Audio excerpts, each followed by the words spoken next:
എന്ന് വെച്ചാൽ അത് ഞാൻ എന്നൊരു അഹങ്കാര വൃത്തി അതും പോയാ പിന്നെ ഉപദേശത്തിന്റെ ആവശ്യമേ ഇല്ല. ഉപദിശ്യത. ഒരു ദേശികൻ എന്ത് ചെയ്യണു? ദിശത്തി, കാണിച്ചു തരും. ഉപദേശം എന്ന് പറയുന്നത് നമ്മളെ സ്വരൂപത്തിലേക്ക് തിരിക്കലിനെയാണ് ഉപദേശം എന്ന് പറയുന്നത്. ഉപദേശം എന്ന വാക്കിന് വേദം എന്ന് തന്നെ അർത്ഥം. ഏഷ ആദേശ ഏഷ ഉപദേശ എന്ന് വേദത്തിന് തന്നെ നിരൂപണം. വേദം തന്നെയാണ് ഉപദേശം. ആ ഉപദേശം എപ്പോ ആയി എന്ന് പറയണത് ഉപദേശിക്കുന്ന ടൈമിൽ പൊരുളിനെ നമ്മൾ കാണുമ്പോൾ, അവിടെ നോക്കൂ മാമ്പഴം ഉണ്ട് എന്ന് കാണിച്ചു തന്നാൽ firstly we have to see മാമ്പഴം. ഇല്ലെങ്കിൽ നമുക്ക് കൺഫ്യൂഷനാവും. ഒരാൾ ഒരു സ്ഥലം ഇങ്ങനെ കാണിച്ചു തരും, ഇതോ നോക്കൂ അവിടെ നോക്കൂ അവിടെ നോക്കൂ എന്ന് പറഞ്ഞ് കാണിച്ചു തരുമ്പോൾ, ഏതെങ്കിലും ഒരു പർട്ടിക്കുലർ പോയിന്റ് കാണിച്ചു തരുമ്പോൾ ആ പോയിന്റിലേക്ക് നോക്കാതെ ഇയാളുടെ ജസ്റ്ററിനെ മാത്രം നോക്കിക്കൊണ്ടിരുന്ന എന്താ കുഴപ്പം? ഒരു ദേശികൻ കാണിച്ചു തരുമ്പോൾ ആ കാണിച്ചു തരണ നല്ല രസമുണ്ട് കേട്ടോ, എന്ത് നല്ല ഭംഗിയിലാണ് കാണിച്ചു തരണത്. ഇതുപോലെയാണ് പലരും പറ്റിക്കപ്പെട്ടു പോകും, എന്റർടൈൻമെന്റിൽ പെട്ടുപോകും. സത്സംഗത്തിലൊക്കെ പോയിട്ട് അതൊരു എന്റർടൈൻമെന്റ് ആണെന്ന് കരുതും. എന്ത് നന്നായിട്ട് പറയണു, എന്ത് ഭംഗിയായിട്ട് പറയണു, എന്ത് രസമായിട്ട് പറയണു. ഇൻഫാക്ട് രസം അനുഭവിച്ചത് ആത്മാ തന്നെയാണ്, ഒരു സംശയമില്ല. പക്ഷേ ആ രസത്തിന്റെ സ്പോട്ടിനെയാണ് ദേശികൻ കാണിച്ചു തരുന്നത്. You have to see that one. പരിപൂർണമായ ശ്രദ്ധ ആ പൊരുളിലേക്ക് കൊടുക്കണം. അതിലേക്ക് കൊടുക്കാത്തിടത്തോളം നമ്മൾ ഉപാധിയെ ലക്ഷ്യമാക്കിക്കൊണ്ടിരിക്കും. ഉപാധികളെയൊക്കെ പറയും. ഒരു നമ്മുടെ മനസ്സിലൊരു കൺസെപ്റ്റ് കാണും. ഒരു സന്യാസി ഇങ്ങനെ ഇരിക്കണം, ഇല്ല ഒരു ജ്ഞാനി ഇങ്ങനെ ഇരിക്കണം, ഒരു സിദ്ധൻ ഇങ്ങനെ ഇരിക്കണം.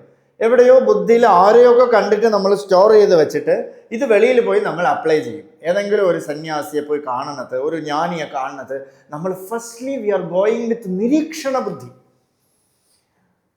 എന്തുകൊണ്ടാണ് നമുക്ക് പ്രകാശിക്കാത്തത് എന്ന് സൂക്ഷ്മമായിട്ട് പരിശോധിച്ചാൽ നിരീക്ഷണ ബുദ്ധിയോട് നോക്കും. അവിടെ ഉപാധി എന്താണ്, അവരെന്ത് ചെയ്യണു, ഇവരെന്ത് ചെയ്യണു, എന്ത് കഴിക്കണു. തിരുവണ്ണാമലയിൽ പോയി മഹർഷിയെ കണ്ടിട്ട് ഒരാൾ കാഞ്ചി പരമാചാര്യരുടെ അടുത്ത് പോയി. അപ്പൊ പരമാചാര്യർ ചോദിക്കുകയാണ്, എങ്കെന്ത് പറയുമെന്ന് ചോദിച്ചു. തിരുവണ്ണാമല എന്ന് പറഞ്ഞു. പെരിയവരെ പാത്താച്ച രമണ മഹർഷിയെ കണ്ടോ എന്ന് ചോദിച്ചു. കണ്ടു. അവരെന്നെ പണിയുണ്ടിരുന്ന ഇഡ്ലി ചാപ്പിട്ടുണ്ടിരുന്നത്. നോക്കൂ, കാണുന്നത് മുഴുവൻ ഉപാധി. അവർ ഇഡ്ഡലി കഴിച്ചുകൊണ്ടിരിക്കണമെന്ന് പോയി കണ്ടിട്ട് വന്നു. മഹർഷിയുടെ അടുത്ത് വന്ന് ചോദിച്ചിട്ടുണ്ട്, ഭഗവാനെ വളരെ ചെറുപ്പത്തിൽ, ചെറിയ പ്രായത്തിൽ ഭഗവാൻ തിരുവണ്ണാമലയിൽ 10, 16 വയസ്സ് 17 വയസ്സിലൊക്കെ തിരുവണ്ണാമലയിൽ വന്നപ്പോൾ അപ്പൊ കണ്ടിട്ട് പോയ ഒരാൾ 17 20 വയസ്സിൽ പിന്നെ ഒരു കാലത്ത് വരുമ്പോൾ ഇവിടെയൊക്കെ ആശ്രമമൊക്കെ ആയി. 2 പേര് വീശാൻ നിൽക്കണു, അടുത്ത് കൂടെയൊക്കെ ആള് നിൽക്കണു, ഇതൊക്കെ എടുക്കാനൊക്കെ ആള് നിൽക്കണു. അപ്പോൾ അദ്ദേഹം അവിടെ ഇരുന്നിട്ട് പറഞ്ഞു, ഭഗവാനെ നീങ്ക കെട്ടുപോയിട്ടേ ഭഗവാനെ എന്ന് പറഞ്ഞു. നീങ്ക കെട്ടുപോയിട്ടേ ഭഗവാനെ എന്ന് പറഞ്ഞു. അപ്പൊ ഭഗവാൻ പറഞ്ഞു, ആമ പോയി കെട്ടുപോയിട്ടേ. ഭഗവാൻ എല്ലാത്തിനെയും സമ്മതിക്കും, ഒന്നിനെ നിഷേധം ചെയ്യല്ല, ഇല്ല എന്ന് പറഞ്ഞ് തർക്കിക്കൊന്നുമില്ല. അമ്മ പോയി കെട്ടുപോയി. കൂടെ ഇരുന്നവർക്കൊക്കെ വിഷമായി. അതിലൊരാൾ ചോദിച്ചു, ഭഗവാനെ അവരൊന്ന് കെട്ടുപോയി എന്ന് പറഞ്ഞപ്പോൾ ഭഗവാൻ കെട്ടുപോയി ആണല്ലോ, കറക്റ്റ് കെട്ടുപോയി എന്ന് പറഞ്ഞല്ലോ, അതെന്താന്ന് ചോദിച്ചപ്പോ അമ്മ പോയി, நான் கெட்டு தன் நிலையில் இருக்கிறது தான் ஸ்வரூபனிஷ்டம். தான் கெட்டு தன் நிலையில் இருக்கிறது എന്ന് വെച്ചാൽ ഈ അഹങ്കാരം കെട്ട് ഏത് നിലയിലാണോ ഞാൻ ഉള്ളത് ആ നിലയിൽ തന്നെ ഇരിക്കലാണ് കില്ലിംഗ് ഓഫ് ഈഗോ.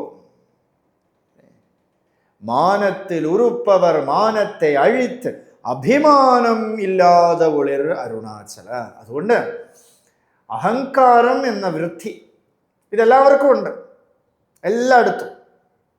അതിനെ എങ്ങനെ ഇല്ലാതാക്കണം? പരിപൂർണമായ ശ്രദ്ധയിലൂടെ.